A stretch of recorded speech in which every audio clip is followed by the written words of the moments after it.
Hello guys, magandang gabi. Dito na naman tayo sa creek. Papahangin tayo. Mag-unwind muna tayo ngayon. Ganda talaga dito. Yan. Papahangin lang tayo. At tanggalin natin yung stress sa buhay. Kasi talagang nakaka-stress. Dito pag pumunta dito talagang maganda siya. Ayan o, nag-i-enjoy yung mga bata. Tsaka malinis dito.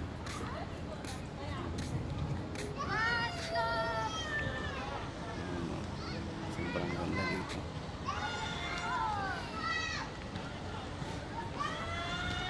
Ito ay sa Creek, Dubai.